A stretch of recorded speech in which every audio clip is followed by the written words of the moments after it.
الرحمن الرحيم الحمد لله نحمده ونستعينه ونستغفره ونؤمن به ونتوكل عليه ونعوذ بالله من شرور أنفسنا ومن سيئات أعمالنا من يهده الله فلا مضل له ومن يضلله فلا هادي له ونشهد أن لا إله إلا الله وحده لا شريك له ونشهد أن سيدنا وسندنا ومولانا محمدا عبده ورسوله صلى الله تعالى عليه وعلى آله وأصحابه وأتباعه وبارك وسلم.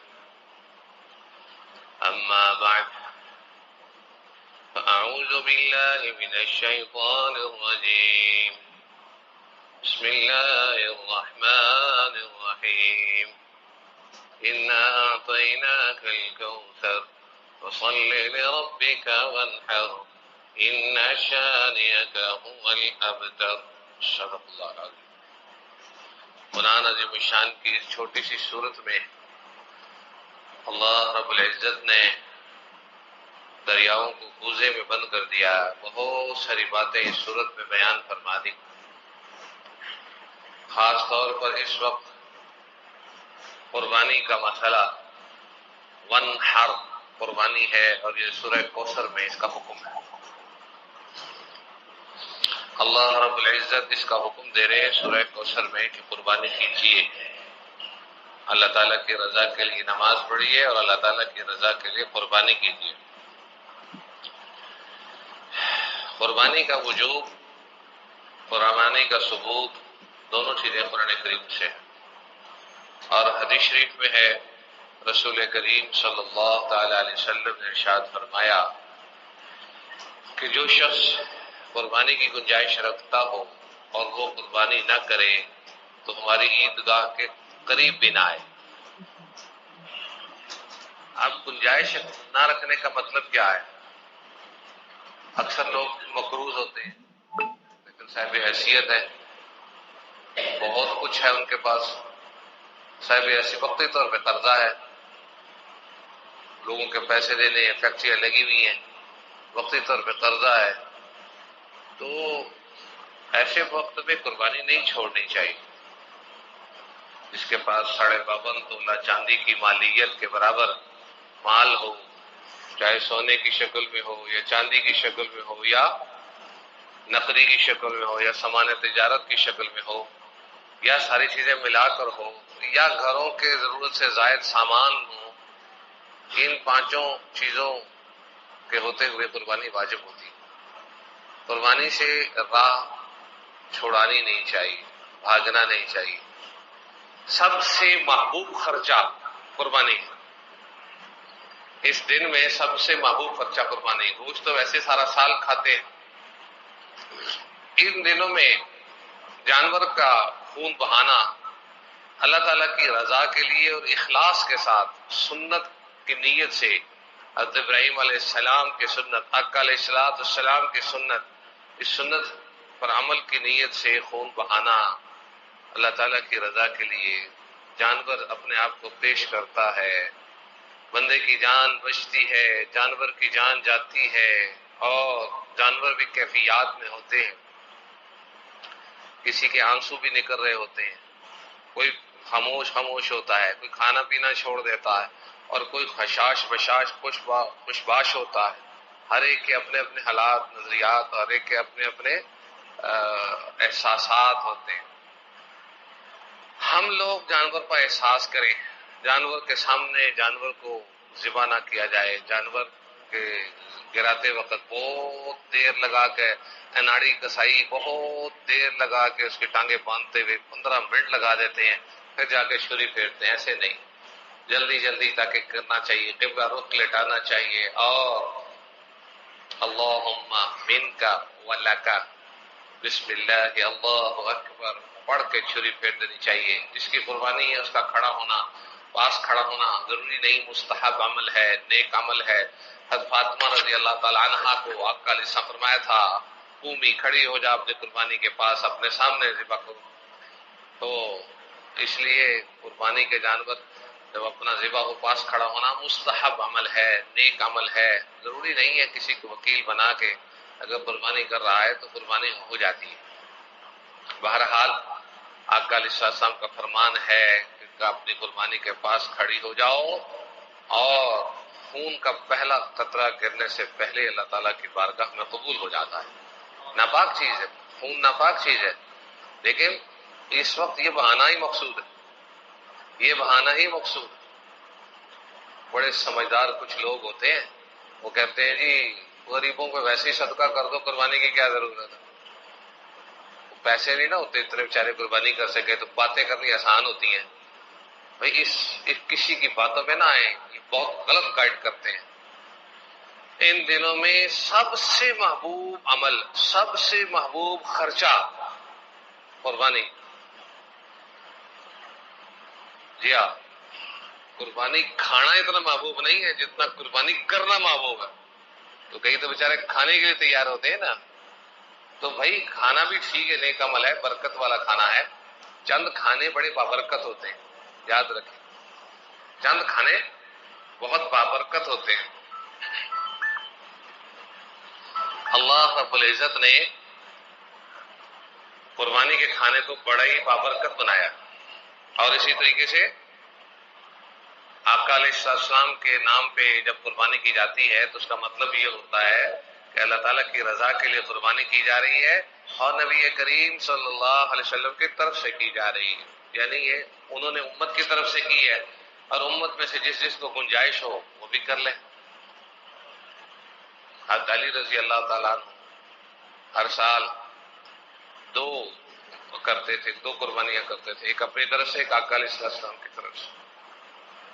اس لیے ہمارے پاس اگر گنجائش ہو، 3 دن ہے ابھی، آج اور کل اور پرسوں، آقا علیہ السلام کے نام پہ جب قربانی ہوگی اس قربانی کا گوشت بھی بڑا مزیدار ہوگا، اور اس میں کوشش کی جائے کہ جانور ایسا ہو جس میں کوئی بری عادات نہ ہو، جیسے بکرا ہے پیشاب پیتا ہے، بعض اوقات ایسے مسائل نہ ہو، مکروہ ہو جاتا ہے پھر۔ آقا علیہ السلام کے نام پہ قربانی کرنی ہو، بے شک درمیانے درجے کا ہو، بہت اعلیٰ نہیں بھی کر سکے تو کوئی بات نہیں، لیکن اس کی عادات اچھی ہو، چن کر لیا جائے۔ بہت سارے عاشق لوگ ہمیشہ اللہ تعالیٰ کے نبی کی طرف سے قربانیاں کرتے ہیں، جن کے پاس گنجائش نہیں وہ نہیں کر پاتے، چلو وہ کاش کہہ سکتے ہیں، کاش میرے پاس پیسے ہوتے میں بھی کرتا، تو اس کاش سے ہی انشاءاللہ تعالیٰ انہیں اجر مل جائے گا۔ اللہ رب العزت بہت کریم ہے، بہت کریم ہے۔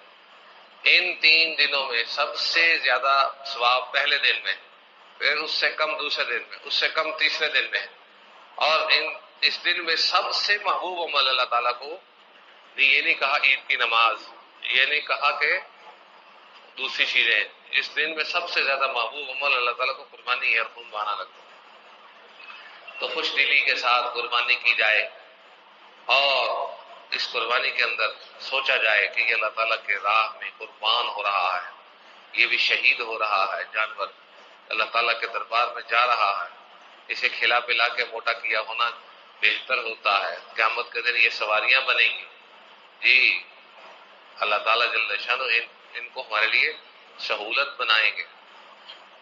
جو خوش دلی کے ساتھ قربانی کرتے رہے، دکھاوا نہ ہو۔ آج کل دکھاوے بڑے، فیس بک پہ چڑھانا ہے، سوشل میڈیا پہ چڑھانا ہے، میری بہترین قربانی، یہ دیکھو میں لے کر آیا، یہ میرا بچہ چل رہا پھر رہا، دکھا رہے ہیں لوگوں کو۔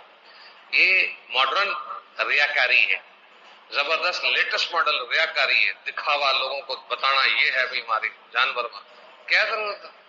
خاموشی کے ساتھ اللہ کے راہ میں قربان کرنا چاہیے، اخلاص ہو، اخلاص ہو، اخلاص، بغیر اخلاص کے قربانی قبول نہیں۔ لن ينال اللہ لحومکم ولا دماؤکم ولکن ینالہ التقوی منکم، اللہ تعالیٰ جل شانہ فرما رہے ہیں تمہارے جی اللہ تعالیٰ کو کچھ چیز نہیں چاہیے، تمہارا تقوی چاہیے، خون گوشت نہیں چاہیے، تمہارا تقوی چاہیے۔ تقوی کیا ہے؟ اندر کی پاکیزگی، اندر کا اخلاص، ریاکاری کے بغیر اللہ رب العزت کی رضا کے لیے۔ تو قربانی کا مسئلہ مسائل تو بہت سارے ہیں، کیا اس وقت بیان کریں کیا نہ کریں، وقت تھوڑا ہے۔ خوش دلی سے قربانی کرنی چاہیے۔ بس ایک بات اور کہوں گا، حدیث شریف میں آتا ہے قربانی کرنے والے کو قربانی کا اجر اتنا زیادہ دیا جاتا ہے کہ اس کے کھال پر جتنے بال ہیں ہر بال کے بدلے ایک نیکی دی جاتی ہے۔ اندازہ لگائے اللہ تعالیٰ کی رحمت کتنی بڑی۔ صحابی نے فوراً سوال کیا، یہ چھترے دمبے ان کی تو اون ہوتی ہے، اس کو تو بہت بریک بریک کھال بال ہوتے ہیں، آقا صاحب فرمایا اس پر بھی ملے گا، ہر بال پہ نیکی ملے گی۔ اللہ تعالیٰ کی رحمت بہت وسیع ہے، ہر بال کے بدلے میں اللہ تعالیٰ جل شان نیکی عطا فرمائیں گے۔ پل صراط پہ یہ سواری کام آئے گی، جب اٹھیں گے قبر سے اس وقت یہ سواری کام آئے گی۔ اللہ رب العزت کی رضا کے لیے ان دنوں میں سب سے محبوب عمل اور محبوب خرچہ یہ قربانی والا ہے۔ اللہ رب العزت میں اخلاص سے، عاجزی سے، تواضع سے، توجہ سے، محبت سے، شوق سے، لگن سے قربانی کرنے کی توفیق عطا فرمائے۔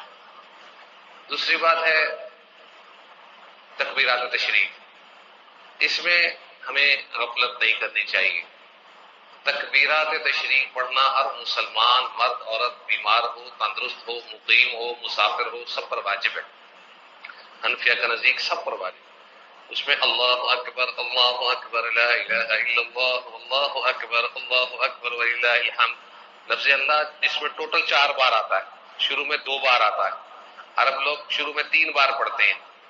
ٹھیک، یہ ہمارے یہ جو روایات ہیں مستند اور ہم نے جو صحیح حدیث کا حوالہ چیک کیا ہوا ہے، اس میں 2 بار شروع میں اللہ اکبر لا الہ الا اللہ اکبر وللہ الحمد، یہی پڑھنا سنت عمل ہے۔ اور ہر نماز، فرض نماز کے بعد مردوں کو درمیانی بلند آواز کے ساتھ 1 بار پڑھنا واجب ہے، اور عورتوں کو آہستہ آواز کے ساتھ 1 بار پڑھنا واجب ہے۔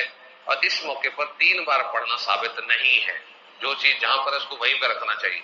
جی جیسے بیت اللہ شریف کا چکر لگانا ہے عمرے کا، حج کا، طواف میں، تو پہلے 3 چکر آکڑ کے لگانے ہیں تکبر کے ساتھ، یہود و نصارہ اور کافروں کو دکھانا ہے اور روب اپنا، تو بس آرڈر از آرڈر، وہاں تکبر کرنا ضروری ہے، لیکن 3 چکروں میں کرنا ہے نا، چوتھے میں نہیں کرنا۔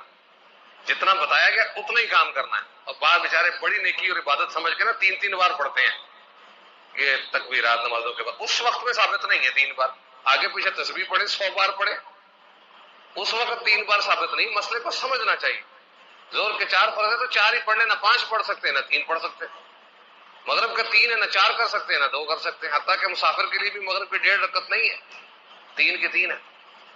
جو چیز جہاں ثابت ہے وہیں کریں، اگر آپ 3 بار پڑھتے ہیں تو آپ حوالہ دے دیجیے، لا دیجیے ہمیں حوالہ، ہم بھی شروع کر دیں گے، عبادت ہے، اس میں کون سا مسئلہ ہے؟ جب آپ کے پاس حوالہ نہیں ہے تو ہمارے حوالے کو آپ پھر پڑھیں اور مانیں۔ 3 بار اس موقع پہ نہیں پڑھنا چاہیے، یاد رکھیے، آگے پیچھے تسبیح پڑھیں، کوئی حرج نہیں۔ تو بھائیو دوستو، یہ تکبیرات پڑھنا بہت بڑی عبادت ہے، اور یہ تکبیرات بھول جانا یا نہ پڑھنا بہت بڑی محرومی ہے۔ ایک تو واجب چھوٹے گا، واجب چھوڑنے کا گناہ ہے، اور اس پر استغفار کرنا پڑے گا، جب یاد آئے گا استغفار کریں گے، جی اس کی قضا بھی نہیں، ہاں تھوڑی دیر کے اندر اندر یاد آ جائے، گفتگو کرنے سے پہلے، دوسرے کاموں مشغول ہونے سے پہلے پھر پڑھ لے۔ عام طور پر جس کی رکعت نکلی ہوتی ہے اس کو بھی نہیں یاد رہتا، اور گھروں میں عورتیں بچے پڑھتے ہیں نمازیں، ان کو بھی یاد نہیں رہتا، نشانی لگا دیں، پڑھنا ہے، بس یہ لکھ دیں جہاں نماز کے اوپر پڑھنا ہے۔ تو ان دنوں میں 9 ذی الحجہ کی فجر سے لے کر 13 ذی الحجہ کی عصر تک 23 نمازیں ہوتی ہیں، فرض نمازیں، اور 1 واجب نماز ہے عید کی نماز، جس کے بعد بھی پڑھنا واجب ہے، تو کل 24 بار پڑھنا ہوتا ہے۔ تو اس پہ اگر ایک دفعہ بھی پڑھیں گے تو ثواب کتنا ہوگا؟ حدیث شریف میں آتا ہے 1 بار لفظ اللہ اکبر کہنے سے زمین و آسمان کے درمیان کی خلا نیکیوں سے بھر جاتی ہے، اور ہر تکبیر میں 4 بار ہے ٹوٹل، اور 23 بار پڑھنے میں یہ 92 بار آ جائے گا، 24 بار پڑھنے میں 96 بار آ جائے گا، اور ہر بار میں زمین سے آسمان کے درمیان کی خلا نیکیوں سے بھری ہوئی ہوگی۔ میزان ترازو کتنی جلدی بھر جائے گا، اور جو نہیں پڑھے گا وہ کتنا محروم ہوگا۔ اس لیے بھائیو دوستو، اس سے کبھی غفلت نہیں ہونی چاہیے۔ تیسری بات، 4 عمل ہیں انسان کے، رب تعالیٰ کے اس پر 4 وعدے ہیں۔ پہلا عمل ہے لئن شکرتم لأزیدنکم، اگر تم میرا شکر ادا کرو گے تو لازمی میں تمہاری نعمت کو بڑھاؤں گا۔ جس نعمت پر شکر کریں گے وہ نعمت بڑھ جائے گی یا محفوظ ہو جائے گی، چھینی جانی تھی اب چھینی نہیں جائے گی، کبھی بڑھ جائے گی، کبھی چھیننے سے بچ جائے گی، کبھی کچھ ہوگا۔ اللہ تعالیٰ کا وعدہ ہے یہ دنیا کے اندر ملے گا. پارٹ ٹائم کام کرنے کے بجائے پہلے یہ ٹرائی کر کے دیکھیں, ہر نعمت پہ شکر ادا کرنا سیکھیں, اور جتنا بھی ہو سکے الحمدللہ پڑھ لیں, یا اللہ تیرا شکر کہہ لیں, شکر شکر کے الفاظ بولیں, زیادہ سے زیادہ شکری ہی ہو, ناشکری کبھی نہ ہو. جی لازیدنکم. دوسرا ہے فاذکرونی اذکرکم واشکروا لی ولا تکفرون. مجھے یاد کیا کرو, میں تمہیں یاد کروں. ہم ناپاک لوگ, ہمیں اللہ تعالیٰ یاد کرے, یہ تو ہمارے لیے بہت بڑا نصیب کی بات ہے. اس کا طریقہ یہ ہے جب ہمارا نام اللہ تعالیٰ سے کہلوانا ہو تو اللہ تعالیٰ کا نام ہم لینا شروع کر دیں. قرآن پاک میں وعدہ ہے جب تم مجھے یاد کرو گے میں تمہیں یاد کروں گا. حدیث شریف میں ہے کہ جو بندہ تنہائی میں مجھے یاد کرتا ہے میں بھی اسے تنہائی میں یاد کرتا ہوں, اور جو بندہ مجھے کسی مجلس میں نشست میں یاد کرتا ہے, محفل میں یاد کرتا ہے, میں اس سے بہتر فرشتوں کی مجلس میں یاد کرتا ہوں. اس لیے یہ اللہ تعالیٰ کا وعدہ ہے, اس لیے ان کا ذکر سب سے بڑی دولت ہے. نماز بھی ان کا ذکر, قربانی میں بھی ان کا ذکر, حج میں بھی ان کا ذکر, روزے میں بھی ان کا ذکر. کون سی عبادت ہے جس میں ان کا ذکر نہ ہو؟ اور ذکر بھی ذکر ہے, تو ذکر بھی ہمیں بہت زیادہ کرنا چاہیے. اللہ تعالیٰ کو بہت پسند ہے, سب سے بڑی عبادات میں سے ذکر بھی ہے. یا ایھا الذین آمنوا اذکروا اللہ ذکرا کثیرا. ذخیرہ احادیث میں اعمال کے زیادہ ہونے کا مطالبہ نہیں ہے جی, بلکہ حدیث شریف میں ہے کہ عمل کرو, دائمی کرو, ہمیشہ کرو, اگرچہ تھوڑا کرو. لیکن ذکر کے بارے میں یہ ہے کہ کثرت سے ذکر کیا کرو, اور دروشی کے بارے میں بھی ہے کثرت سے دروشی پڑھا کرو. بس یہ چیزیں کثرت سے, باقی چیزیں پابندی سے پڑھے چاہے تھوڑی ہوں. اس لیے بھائیو دوستو, لئن شکرتم لازیدنکم. پہلی چیز شکر ہے, ٹھیک. نمبر 2 ذکر ہے. نمبر 3 وقال ربکم ادعونی استجب لکم, دعا ہے. اللہ سے مانگے, اللہ تعالیٰ سے مانگے. مانگنا ہی تو ہم نے چھوڑ دیا ہے, تو اس لیے وہاں سے بھی آنا کم ہو جاتا ہے. شکر کم کرتے ہیں تو آنا بڑھنا کم ہو جاتا ہے. مانگنا نہیں کرتے تو اللہ تعالیٰ سے مانگنے میں کیا شرم ہے؟ احادیث مبارکہ میں تو یہاں تک سمجھایا گیا چھوٹی سے چھوٹی چیز بھی چاہیے ہو تو اللہ تعالیٰ سے مانگا کرو. مانگنا ہی تو عبادت ہے. نہیں ملے گا تو عبادت تو بن جائے گی, نہیں ملے گا ذخیرہ آخرت تو بن جائے گا, نہیں ملے گا تو نیکی تو بن جائے گی. اس لیے مانگنے میں کمی نہیں ہونی چاہیے. 5 اذانوں کے بعد مانگے دعا قبول ہوتی ہے. آسمان کے دروازے کھلتے ہیں. 5 اوقات میں بتایا کرتا ہوں, 5 اوقات میں آسمان کے دروازے کھلتے ہیں. نمبر 1 زوال کے وقت, زوال کے وقت 12:15 تقریباً ہمارے حدیث شریف میں رسول کریم صلی اللہ علیہ وسلم زوال کے وقت میں 4 نفل پڑھا کرتے تھے ایک سلام کے ساتھ, جیسے کہ عصر کی 4 سنتیں پڑھی جاتی. فرماتے تھے کہ اس وقت آسمان کے دروازے کھلتے ہیں, میرا عمل چڑھ جائے گا. اور بڑی ہمیشگی کے ساتھ پڑھے ہیں آپ نے, اس لیے ہمیں بھی پڑھنے چاہیے. اگر رہ جائیں تو ظہر کی 4 سنتوں میں نیت کر لینی چاہیے. اس کا وقت ظہر تک ہوتا ہے, اپنی نماز ادا کرنے تک ہوتا ہے. نمبر 2 تہجد کے وقت آسمان کے دروازے کھلتے ہیں. اس وقت ہم سوئے ہوتے ہیں, اس وقت اللہ تعالیٰ سے مانگنا چاہیے, کوئی نہ کوئی نیکی چڑھانی چاہیے. دعا بھی عبادت کا مغز ہے, بڑی عبادت ہے. اس وقت مانگ لے تو قبول بھی ہو جائے گی, آسمان کے دروازے کھلے ہوں گے, ہمارا عمل چڑھ جائے گا. اور تیسرا وقت ہے اذانوں کے بعد. اذانوں کے بعد نہیں, اذان ہوتے ہی دروازے آسمان کے کھل جاتے ہیں. اس وقت ہم لوگ واش روم میں جانے کی بجائے پہلے سے تیاری کریں تو کتنا ہمارا وقت قیمتی بن جائے گا. اس وقت کچھ مانگیں, کچھ عبادت کریں. اور چوتھا وقت ہے مغرب کی نماز پڑھ کے آقا علیہ السلام تشریف فرما تھے. کچھ لوگ بیٹھنے والے بیٹھے رہے, جانے والے چلے گئے.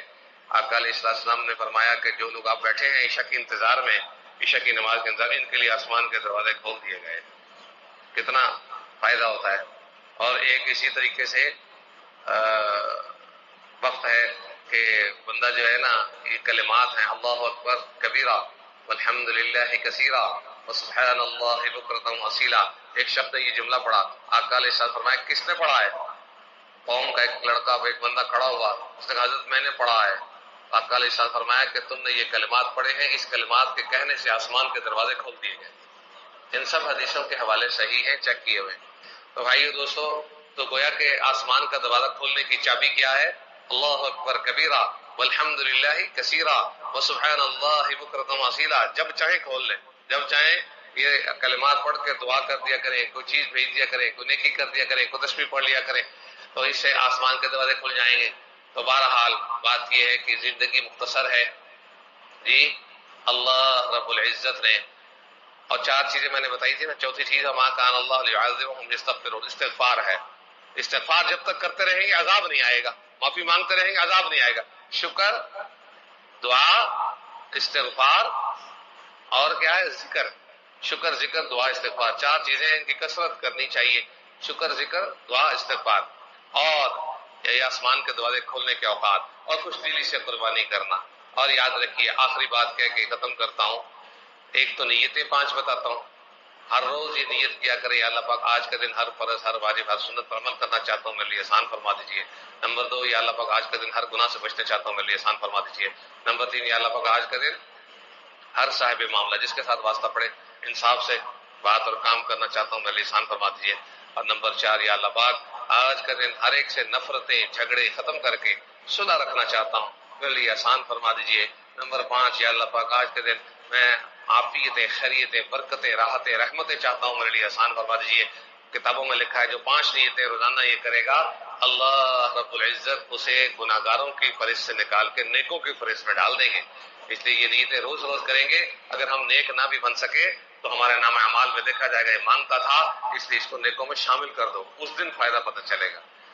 اور آخری آدھی بات یہ ہے کہ ہمیں سب سے بڑا کام نفرتیں ختم کر کے الفتیں، محبتیں بانٹنی چاہیے، ایک دوسرے کے ساتھ صلہ رحمی اور اچھا سلوک، حسن سلوک سے پیش آنا چاہیے، سب کو درگزر کرنا چاہیے۔